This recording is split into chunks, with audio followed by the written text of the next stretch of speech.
Datang pergi penjual kelapa, datang hujan di hari senja. Selamat sore, aku menyapa dimanapun sahabat berada.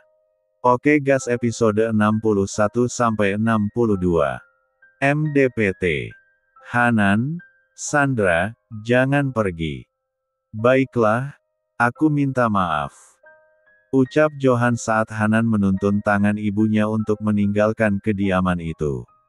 Tidak perlu meminta maaf, Pak.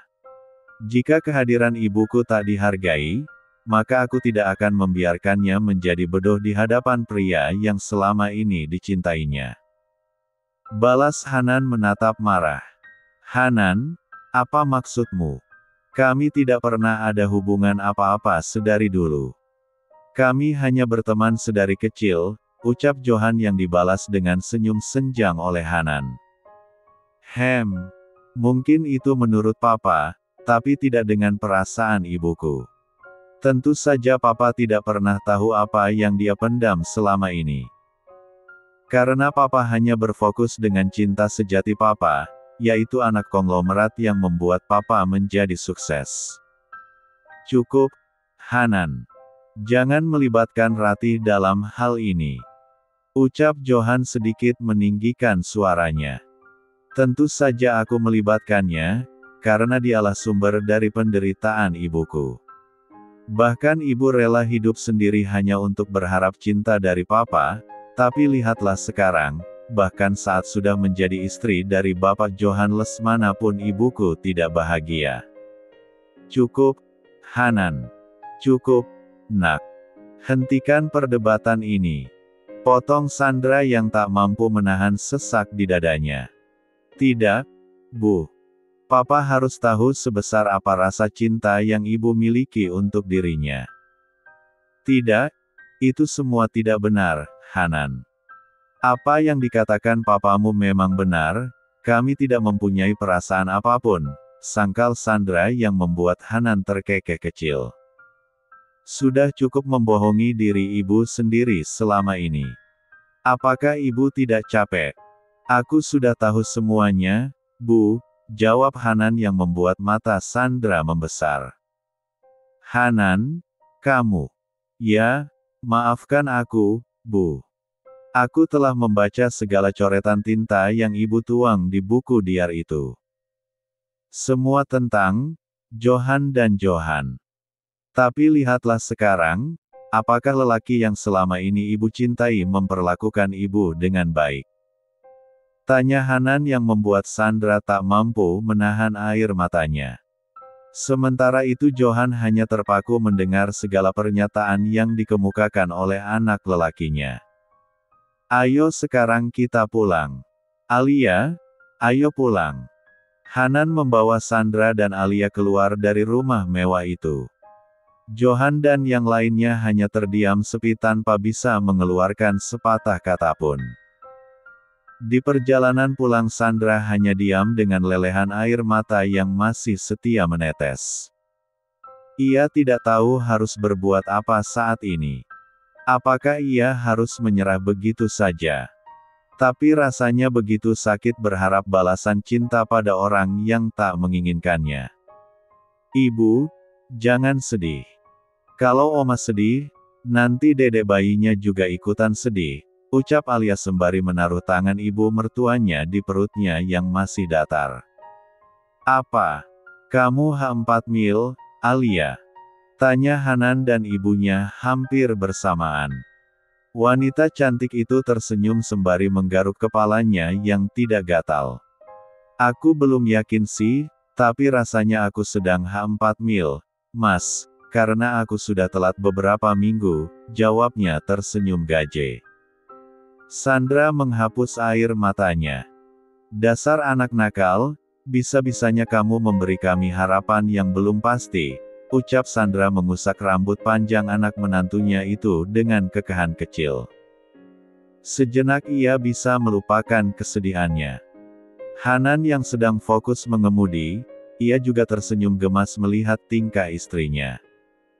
Memang beberapa hari ini tingkah istrinya itu lebih manja dan sering malas-malasan.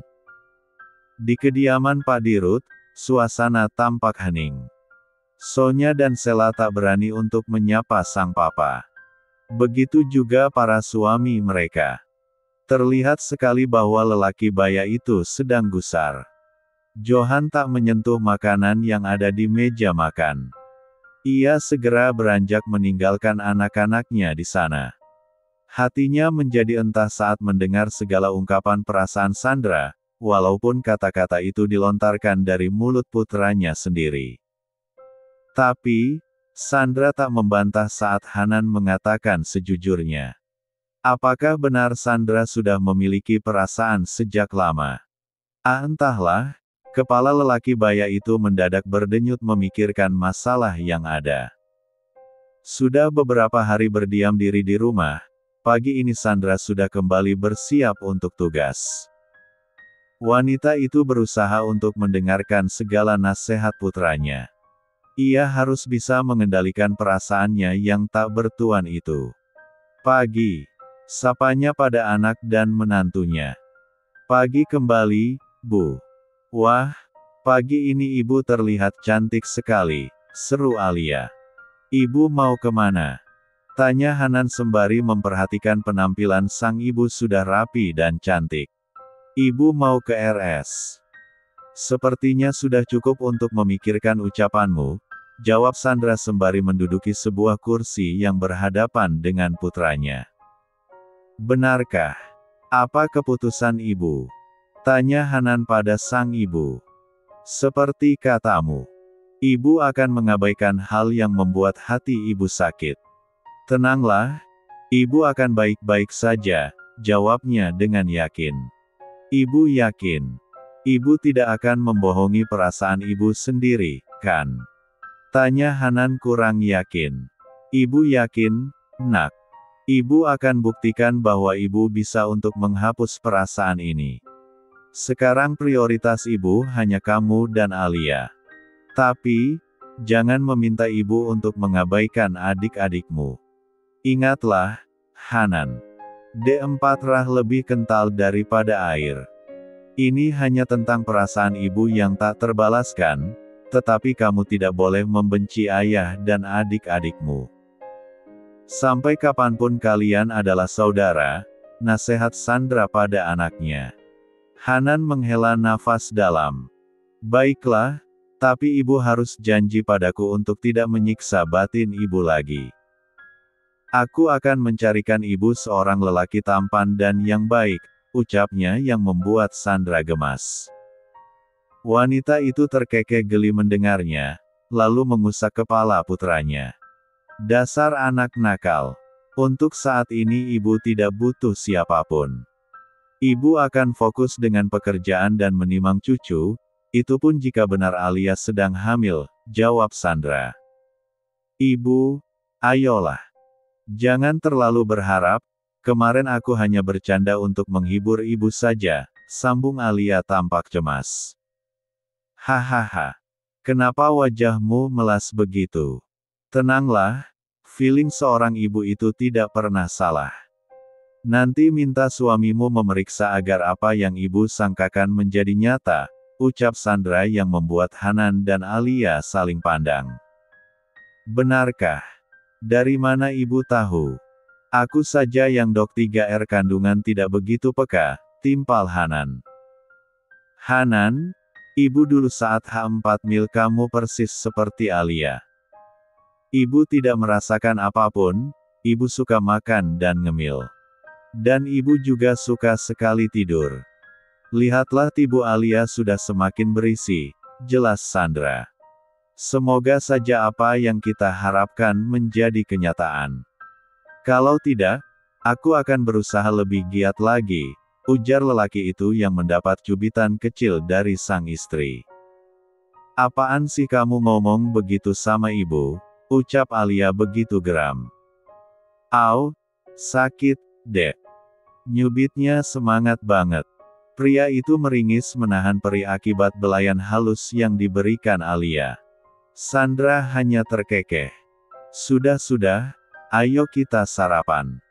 Nanti kita telat ke RS. Sementara itu Johan tak bersemangat melakukan apapun, waktu sudah beranjak siang. Namun, ia masih betah menyendiri di bilik sembari mengingat ucapan anak-anaknya yang merasa kecewa atas sikapnya pada Sandra. Sudah beberapa hari ia tak mendapatkan kabar apapun dari wanita yang berstatus sebagai istrinya. Ia ingin menanyakan kabarnya pada Hanan saat di RS, tetapi urung karena putranya itu tak menunjukkan sikap bersahabat. Pria itu tampak acuh dan dingin saat dirinya menyapa. Johan segera bangkit dari tempat duduknya, lalu bersiap untuk pergi. Rencananya ia ingin menemui Sandra untuk meminta maaf. Sesampainya di kediaman itu, Johan tak menemukan siapapun di sana. Rumah itu sepi. Mendadak pikiran kacau. Apakah Hanan telah membawa Sandra pergi? Johan segera menghubungi nomor istrinya, namun tak ada jawaban. Akhirnya ia memutuskan ke RS untuk menemui Hanan. Setibanya di RS, netranya menatap wanita yang sedang ia cemaskan berjalan bersama seorang perawat untuk melakukan visit pagi. Sandra, panggil Johan dengan langkah lebar menyongsong sang istri. Johan. Kembali jantung wanita itu berdebar saat berhadapan dengan lelaki itu. Sungguh begitu besar pengaruh kehadiran pria itu. Namun, Sandra sudah berjanji pada dirinya sendiri untuk tak lagi berharap. San, ayo kita bicara, ucapnya lebih lunak dari yang biasanya. Maaf, aku sedang sibuk, jawab Sandra acuh. Hei, aku yang punya RS ini. Siapa yang berani menegur dirimu? Ucap Johan yang dengan angkuh. Dan aku ini hanya seorang dok 3R yang bekerja di RS ini, maka aku harus bekerja profesional dan aku harus bertanggung jawab dengan pekerjaanku. Permisi. Sandra segera berlalu dari hadapan lelaki itu. Johan hanya termangu saat mendengar ucapan Sandra. Kenapa sikap wanita itu berubah 180 derajat? Episode 62. Sementara itu Hanan dan Alia berjalan menuju ruangannya. Namun, langkah pasangan itu terhenti saat seorang wanita baru saja selesai mencetak sep di mesin anjungan untuk dibawa ke poli tujuan. Hai, Mas Hanan. Sapanya tersenyum manis. Mau ngapain kamu? Tanya Hanan menatap malas. Tentu saja aku kesini mau bertemu dengan Dok 3R tampan, jawabnya sembari menunjukkan berkas yang tertulis di sana Dokter Hanan. Spock, ayo, sayang. Hanan semakin merangkul bahu Alia untuk membawanya pergi. La mengabaikan Nova yang masih berdiri di sana. Mas Hanan, tunggu. Panggil Nova sembari mengejar langkah Hanan dan Alia. Alia yang sedari tadi hanya diam, tetapi emosinya mulai terpancing oleh gadis itu. Hatinya mulai panas saat Nova masih berusaha mengnoda suaminya. Alia memutar tubuhnya menghadap pada wanita itu. Mau apa lagi kamu? Tanya Alia menyorot tajam. Hei, wanita ODGJ, aku tidak ada urusan denganmu. Balas Nova menantang. Tentu saja menjadi urusanku, karena kamu mengnoda suamiku, jawab Alia sembari meraih rambut wanita itu. Au, sakit. Teriak gadis itu menahan tangan Alia. Dek, sudah lepaskan. Hanan melerai dengan merengkuh tubuh istrinya. Hah, dasar wanita G1 lah. Akan aku laporkan dirimu ke kantor polisi. Ancam Nova menatap Berang. Laporkan saja. Bukankah kamu sendiri yang mengatakan bahwa aku ini orang dengan gangguan jiwa? Bahkan aku bisa membunuhmu, dan aku tidak akan dihukum, jawab Alia yang membuat hati Nova semakin kesal. Dasar G1 lah. Wanita itu segera beranjak dengan dengusan kesal. Hanan yang memperhatikan hanya bisa tersenyum tipis. Tak menyangka bahwa istrinya mudah sekali kalap. Apakah itu semua bentuk rasa cemburunya? Kenapa senyum? Kenapa tadi kamu tidak membiarkan aku menarik rambutnya hingga rontok? Protesnya pada sang suami. Hanan kembali merangkul Alia untuk membawanya menuju ke ruangan praktek. Bukannya tidak setuju dengan idemu itu, sayang, tapi aku tidak ingin istriku yang cantik ini berurusan dengan hukum, jawab Hanan sembari mengusap rambut istrinya.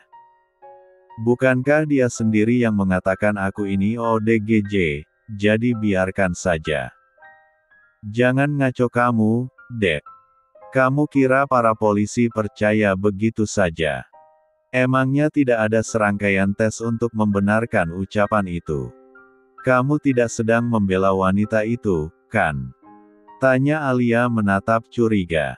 Hahaha. Apaan sih kamu mikirnya begitu? Ya enggaklah. Serius, aku hanya memikirkan dirimu, sayang, jawab Hanan dengan jujur. Mas, kamu masih mencintai aku, kan? Tanya Alia yang membuat Hanan menghentikan langkahnya. Kenapa masih bertanya lagi? Bukankah aku sudah puluhan kali mengucapkannya padamu? Bahkan aku yang tidak pernah mendengar darimu. Aku tidak tahu apakah kamu ini mencintai aku atau tidak, jawab Hanan menatap dalam. Jika aku tidak mencintaimu, maka aku tidak akan semarah ini pada wanita yang berani mengnoda suamiku, jawab Alia yang membuat Hanan tersenyum sumringah. Muah. Terima kasih, sayangku. Love you more, balas Hanan sembari mengecup kening wanita itu dengan senyum bahagia. Aku ingin kamu mengucapkan lagi hingga 50 kali, ucap Alia. Kamu serius? Tapi malu didengar oleh orang, Dek, jawab Hanan sembari memperhatikan orang sekeliling mereka yang sedang memperhatikan. Aku tidak mau tahu, pokoknya aku ingin dengar, rengek wanita itu sembari mendahului suaminya dengan cemberut. Baiklah, baiklah. Love you more. Love you more my wife. Seru lelaki itu sepanjang jalan menuju ruangannya. Alia tersenyum bahagia. Pasangan itu tak peduli lagi dengan pandangan orang-orang yang mendengarnya. Mereka begitu bahagia, sehingga saat Hanan dan Alia sudah sampai di depan ruang praktek, mereka kembali bertemu dengan Nova. Hanan semakin menguatkan suaranya mengucapkan kalimat cinta itu pada sang istri. Love you to my husband. Balas Alia dengan lantang. Mereka segera masuk ke dalam ruangan itu. Dasar pasangan norak. Rutu Nova menatap kesal. Namun, dibalas dengan senyum bahagia oleh Alia. Jika Alia dan Hanan sedang bahagia, berbeda dengan pasang setengah abad ini. Siang ini sekitar jam 2. Johan mengadakan pertemuan dengan rekan bisnisnya yang baru, yaitu Direktur Utama perusahaan farmasi yang baru beberapa bulan bergabung dengan rumah sakitnya. Hanan, apakah kamu sibuk? Tanya Johan menemui putranya yang sedang bersiap untuk pulang. Pak, ada apa? Tanya Hanan sembari menumpuk berkas-berkas yang ada di atas mejanya. Papa ingin memintamu untuk menemani Papa bertemu dengan klien. Apakah kamu punya waktu? Tanya Johan. Apakah lama? Tidak, mungkin sekitar 30 menit, jawab Johan sembari menilik jarum jam yang ada di tangannya. Baiklah, tapi aku tidak ingin ikut campur dalam urusan bisnis. Aku hanya menemani saja, jawab Hanan tak keberatan. Oke, tidak masalah. Setidaknya kamu bisa mempelajari dulu. Ayah dan anak itu segera melangkah menuju parkiran di mana mobil Pak Dirut terparkir. Namun, langkah mereka terhenti saat melihat ada pasangan yang sedang berjalan menuju parkiran yang sama dengan mereka. Sandra. Seru Johan dengan wajah memerah saat melihat istrinya, berjalan dengan seorang lelaki yang masih menggunakan jas dok 3R-nya. Dan terlihat wanita itu selalu tersenyum tersipu. Entah gombal dan rayuan apa yang sedang dingiangkan ke telinga istrinya. Wow, ternyata ibu pintar juga memilih pasangan. Lihat, Pak. Mereka begitu serasi, bukan? Ucap Hanan menambah bumbu amarah di dada sang ayah. Jangan G1 lah kamu, Hanan. Dia itu masih menjadi istri sah aku. Ucapnya sembari mengurak langkah menyongsong pasangan baya itu. Sandra. Panggil Johan sehingga pasangan itu menghentikan langkahnya. Johan. Ucap Sandra dengan wajah datar. Erlangga. Kamu. Tanya Johan menatap dengan lekat. Hai, kawan. Ternyata benar kamulah orang yang akan aku temui. Wah wah. Ternyata kamu benar-benar sudah sukses ya, jawab lelaki itu, yang tak lain adalah teman lama mereka juga saat di panti asuhan dulu. Sandra, kenapa kamu tidak cerita bahwa rumah sakit ini adalah milik Johan teman kita? Protesnya pada wanita yang ada di sampingnya. Ah maaf, aku. Kenapa? Apakah kamu tidak berani mengatakan yang sebenarnya? Potong Johan menatap tajam. Hanan yang memperhatikan dari kejauhan hanya bisa tersenyum. Ternyata pria baya itu bisa juga cemburu. Selamat berjuang, Papa, ucap Hanan sembari menunjuk mobilnya. Ia sudah firasat bahwa pertemuan ini pasti gagal, dikarenakan masalah asmara yang membuat bisnis terabaikan. Hei, apa ini? Kalian ada hubungan? Tanya Erlangga sembari menatap pasangan itu silih berganti. Ya, tidak. Hei, ayolah. Ada apa ini? Kenapa sikap kalian membingungkan sekali? Ucap lelaki baya itu. Erlangga, pertemuan kita aku tunda beberapa hari lagi, karena aku dan Sandra masih ada urusan. Aku akan mengirimkan alamat rumahku nanti melalui Dr. Iqbal, ucap Johan sembari meraih tangan Sandra untuk berlalu dari hadapan Dr. Angga. Johan, lepas. Ucap Sandra menghempaskan tangan suaminya dengan kuat. Kamu apa-apaan sih? Kamu yang apa-apaan? Berani sekali kamu bermain di belakangku. Kamu itu istriku. Tegasnya menyorot tajam. Istri. Ya, istri pengganti yang tak diinginkan lebih tepatnya, jawab Sandra tersenyum sinis. Sandra, mau kemana kamu? Johan meraih tangan ibu dari anaknya itu. Lepas, Johan. Aku ingin pulang. Ayo pulang denganku. Tidak mau. Harus mau.